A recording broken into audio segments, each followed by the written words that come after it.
All right. Oh, let me. Welcome to this week's Community Roundtable. This week we are really blessed and fortunate to have with us Kryssia Campos, who is a 2013 graduate of UCLA, an ideas member and an all-around fierce advocate for all sorts of communities, and the care that she provides and is learning to provide is going to be really, I think, inspiring for all of you to hear her story. So I'm going to pass this to Jeanette to start us off with this conversation. So welcome, Kryssia. Thank you. Hi, Kryssia. Okay, so my first question would be, could you tell us a little bit about your journey before getting to medical school? Yeah, definitely. I'm happy to share. So hi, everyone. Like Jean said, I'm Kryssia. I'm currently a second-year medical student here at Michigan State University College of Human Medicine.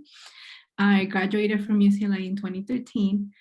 Can't believe it's been that long, but yes. And so when I started my educational journey in Santa Monica Community College, I did 2 years there and then transferred to UCLA and did my degree in psychobiology. So I kind of knew very early on that I wanted to do medicine, but it was a little bit scary because I am the first one in my family to go to college.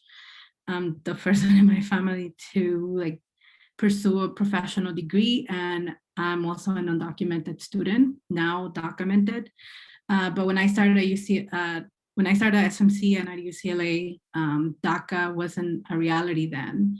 Also, the California Dream Act, if you have heard of it, wasn't a reality. So really my biggest challenge at the time, I would say, was financially, how to finance my education. So I didn't qualify for federal loans or FAFSA or really anything. So I had to come up with the money to do all of this on my own. During my time at UCLA, I also came out to my family as queer. So it was a very stressful time.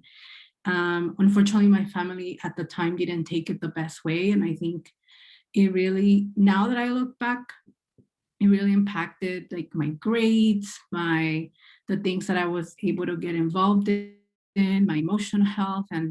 And so when my grades were just getting really bad, I thought, this is it. I won't be able to go to medical school and I'll just figure out what to do. But luckily, I would say I was very involved when I was at UCLA.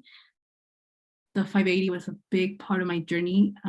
It was a safe space where I could eat. As you know, they helped us with food, but also finding in Jean a mentor and just someone who I could trust and someone that I could talk to about coming out, about being undocumented, about just certain things that you go through when you go to such a big university, right? And so I also was very involved with Ideas at UCLA. I don't know if you know about them, but that's the support group for undocumented students on campus. So we're very involved in advocating for resources for undocumented students and also advocating for undocumented families. We did a lot of actions, rallies to bring awareness to who we were on campus. And I feel that kind of set up my story of being involved and being in advocacy. So right after graduating UCLA, like I said, I didn't have the best grades.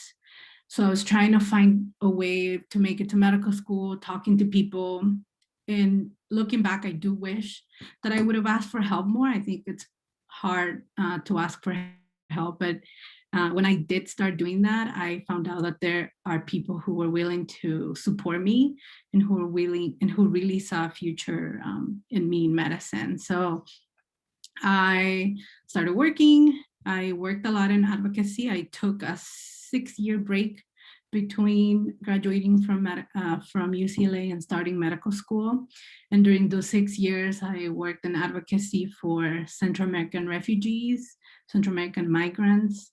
I worked with day laborers in downtown LA. So I was part of the health programs, and we did a lot of advocacy around workers' health. I got involved in research, which was very interesting, right? Because UCLA is a big research university, but while I was a student at UCLA, I never got involved in anything. I felt like I didn't have the time because I was also working to pay for school, but I also felt a little bit intimidated about asking a professor, hey, can I get involved in your research? So it was interesting that I did it after graduating. Basically, I just started emailing random professors that I found on Google. And then one of them got back to me and they said, yeah, it's okay. You don't have to be a current student and you can volunteer with us. And so I volunteered in research for a little bit. And then I was kind of thinking like, well, I can't keep volunteering. I need money. So I decided to go for it and apply for research positions at UCLA. It wasn't easy, but I think that it is important when you're in this journey to take the risk. And I started sending applications, probably sent like 20 applications for jobs at UCLA and got like 3 interviews. And then finally I heard back and I got a job in cancer research at UCLA. So that's kind of how I started getting more of like my research experience. At the same time, I knew that I didn't have the grades, like I mentioned. So I decided to take classes at UCLA Extension. And basically the way that it works is that when you apply for medical school, they will see all those classes that you took after graduating. And the goal is that you show the programs that you have improved, that you have the skills to do well in your courses, and basically that you have the determination to keep going, even if your grades in undergrad weren't the best. So I, like I said, I took about 6 years and did two classes at UCLA Extension part-time. So I would take about 1 to 2 classes per quarter while I worked full-time. And it seemed very uphill at the time because I was, during the time also DACA was passed, so that helped a lot. But it seemed very uphill, it seemed like, am I ever going to be ready to apply and to keep going in this journey? And so I made a plan for myself and I told myself that I would apply in 2018. And then if that didn't work out, then we'll reassess. So I applied in 2018. The medical school cycle, it's about a year. And then now I'm here at Michigan. So it's definitely been a big change moving away. It's the first time that I don't leave, that I'm not in close, like that I'm not close to my family, because when we came from El Salvador, we all came together. So I was 13 when I got to the United States. And so it's been a big change, but honestly, I've grown so much. Of course, the change of the seasons, learning how to deal with snow, just learning a new culture, because every state is different. And Michigan is very different from California, but I think it's definitely, if I hadn't moved away from California, I wouldn't have grown the way I have grown now. And I'm just so thankful for the opportunity to pursue what I want. And so I would say now that I'm in medical school, some of the challenges are financial mostly. So I am still undocumented now. I now have something that's called DACA, but that still doesn't allow me to get loans or to pay for school. So basically I have to look externally. My school luckily has been pretty supportive, and for the rest of the money that I kind of just figured out, I've gotten a few scholarships, a few donations from people that I worked with in the past. So definitely I would say don't be shy of networking and sharing your story. Like, your story is very powerful, and you never know who's listening and who would want to invest in you and invest in your future. So that's like something that I've been pretty lucky about, that there are people that I literally had no idea that would be willing to help me, that have like just sent me a message and want to help me out with my education. So that's a little bit of how I got here. I'm now in my second year, and medical school is pretty challenging, pretty stressful, but I'm just so happy of all the experiences of being in the hospital, of talking to patients, especially here in Michigan. There aren't a lot of people who speak Spanish. So when I get to speak Spanish with a patient is pretty special. And I just feel like I can be a little bit useful here too, you know. So yeah, that's a little bit about myself. So let me know if you have any other questions. Great. Thanks, Kryssia. I would just wanted to follow up with a quick thought to say, how did you manage to keep your aspirations alive and your hope going, even when you had to take 6 years off? That seems like a long time for somebody thinking about medical school. What were some of the things you did, or how would you encourage somebody to continue to follow that dream, even when it seems out of reach? Yeah, definitely. It was a long time. I think what helped me is that during the break, I was involved in things that I was very passionate about. So I didn't do things just because they were gonna check off like a box in my medical school application. I did things that I really liked.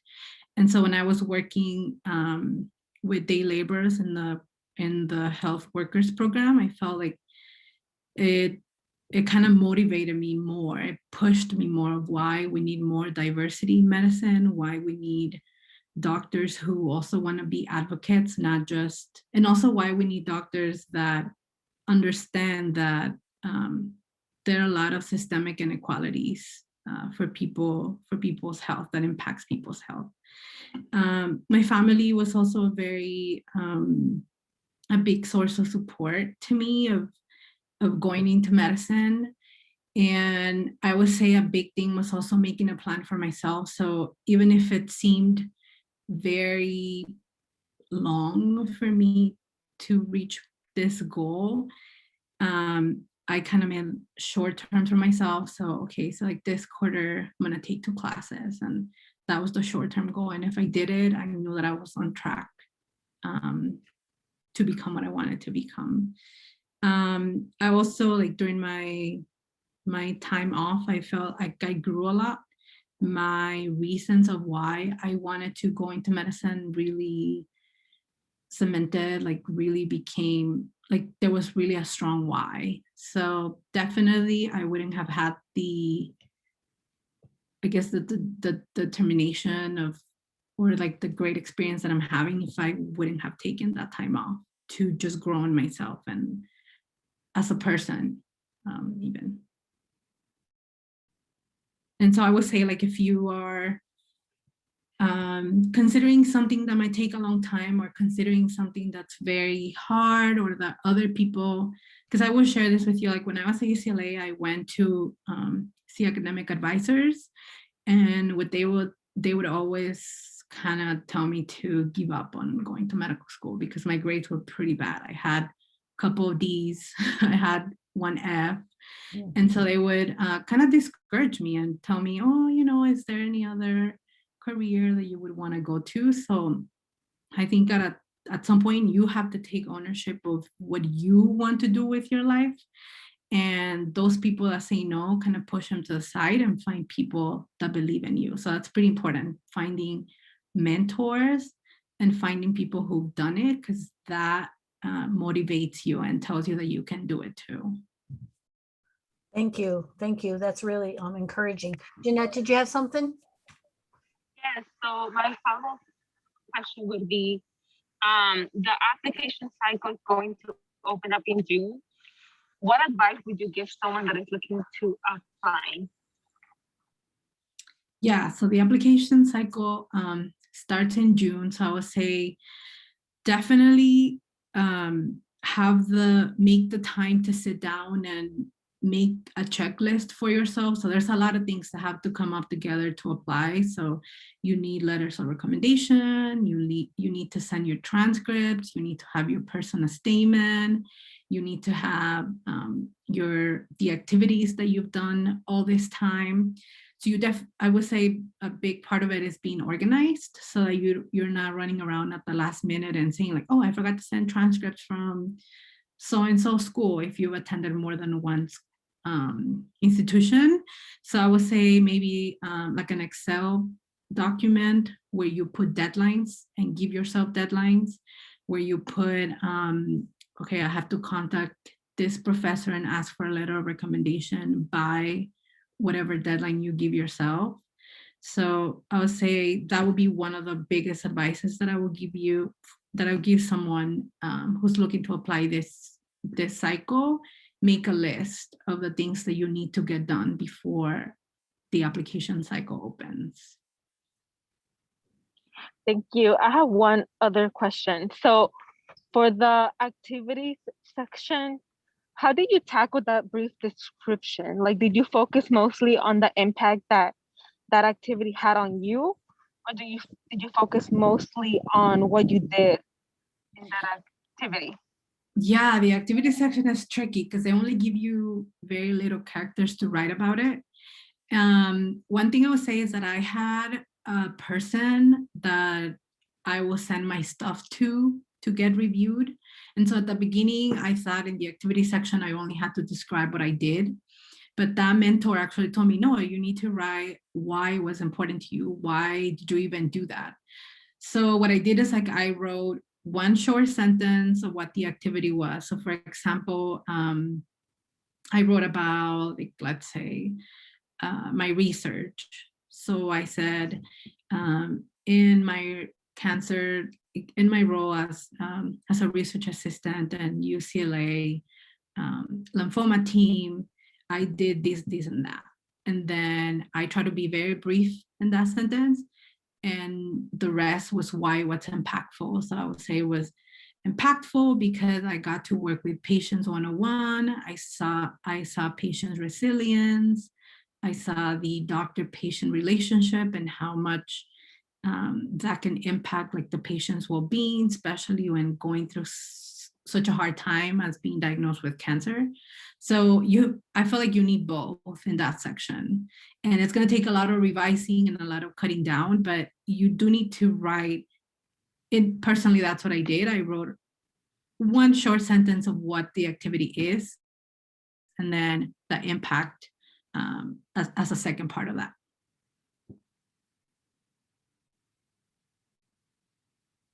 Thank you, Kryssia. You're welcome. Thanks, Chris. That was really helpful because it's hard to know how to apply these things and what's the best way to get it done. So I heard you say have a mentor, somebody who can read the paperwork with you and help you pinpoint areas to strengthen. Also to keep a list, stay organized, stay on it, because it ultimately is up to you to get these things in on time. And getting your references, getting everything in order and being prepared. And I think that's really a critical piece for any professional degree, is you need to follow up. And I also heard you say before not to give up on the dream, even when an academic advisor may tell you you should consider something else. And that 6 years is not necessarily a dead time, but a time that you took the opportunity to say, what else can I do to grow and to learn, and to not let that become, okay, never mind, I won't forget that I had this dream and this goal. And so I guess that's just my final question is, keeping that energy going, finding those spaces. What recommendations or encouragement can you offer to others who are saying, I don't know if I can do this? What was it inside you that drove you to do this? Yeah, I would say that what really drives me even now, being in medical school is pretty hard. At the end of June, I take my very first licensing exam, and right now it's pretty stressful. And at times I'm like, how am I going to get through this? How am I going to get this information? How am I going to learn all of this? Do I have what it takes? And I think it's just being real with yourself, and like, it's fine if you have those doubts. It's fine if you have those thoughts. If you are the first in your family to try to go down this route, it can be pretty lonely, it can be pretty isolating as well. So I would say for me, my drive is my family, my community. I see myself as a doctor that advocates for undocumented patients, for immigrant patients. There aren't, I think there was last year, there was a report that only 5.8% of physicians identify as Latinx. And I imagine that number is a lot lower for queer folks and for women of immigrant descent. So I feel those things push me to keep going. I want to serve my community. I want to serve patients who have limited English, just like my parents.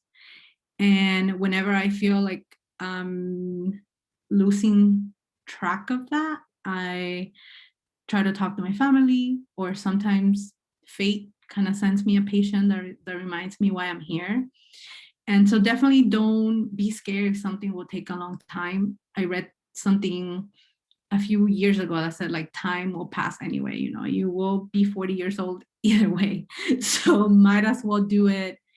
Might as well let time pass doing something that you're passionate about.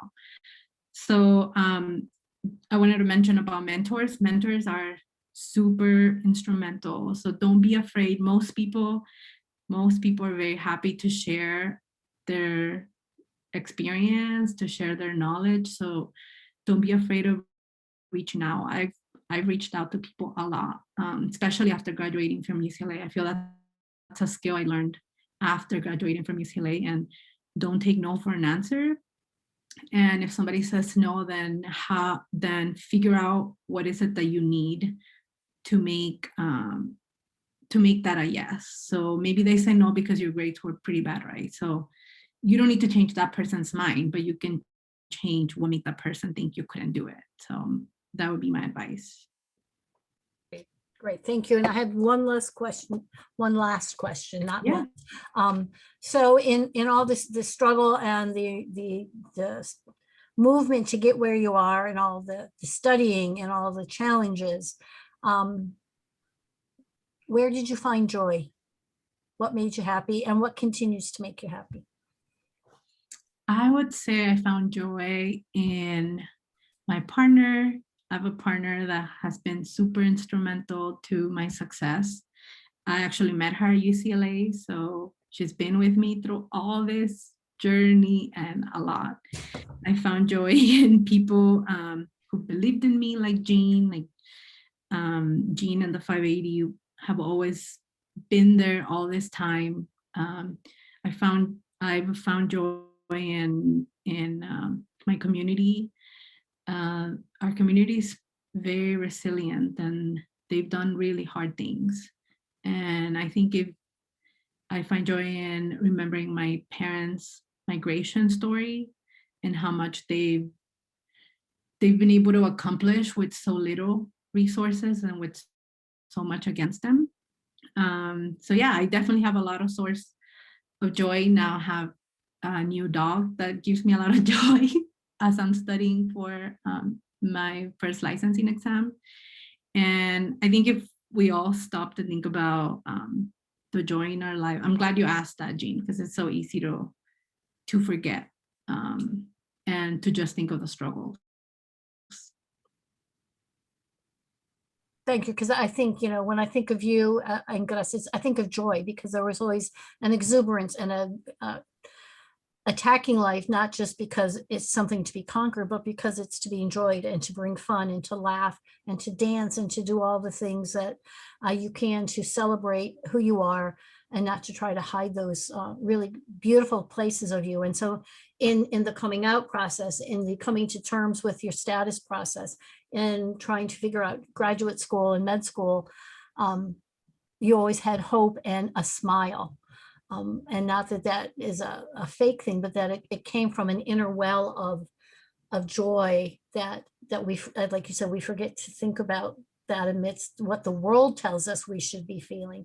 The world trying to put on us less than conversations, and we have to reframe that. And I think you're just such a beautiful example of what it means to look at all the stuff that's out there and find a way to dance through it with a certain amount of dignity and joy, so that you can accomplish those things. And that's really inspiring, I think, for all of us to see, and to see how you faced some of the very darkest times, but knew that there was something else out there that you were going to accomplish. And so just to be in Michigan, which is a very different place than Southern California, on so many levels, but to be doing the work you love and are called to do. I just thank you for having that courage and that inner sense of strength to say, I will do this, no matter what advisors told you or families told you, or, you know, social norms told you you couldn't do. You persevered. And to me, that's the sign of just really an exceptional person. So thank you. And now I'm going to turn it to you and say, do you have any questions or things that you wanted to share before we wrap this up? I don't think I have any questions, but just like, thank you for having me. So happy to be virtually back at the 580. The 580 is such a space of a special place. I'm pretty sad that students have had to do this virtually, but hopefully we can go back in person. And thank you so much. It was very nice to see you both. Thank you. And when you're back in the area, you know, you always have a place with us. As we were saying, you may graduate from UCLA, but you're always part of 580. So it's just, we now have offsets in Michigan and other places, but thank you. And thank you for sharing all this. It's just really, it's great to see you. And Jeanette, anything else you wanted to add in? I just wanted to say thank you so much for your time, for coming here to talk to us. And like I said in the beginning, I missed you. I really appreciate those times that I sent you a text and you were so willing to help me. So I thank you so much. Great. I'm so happy to. Yay. So I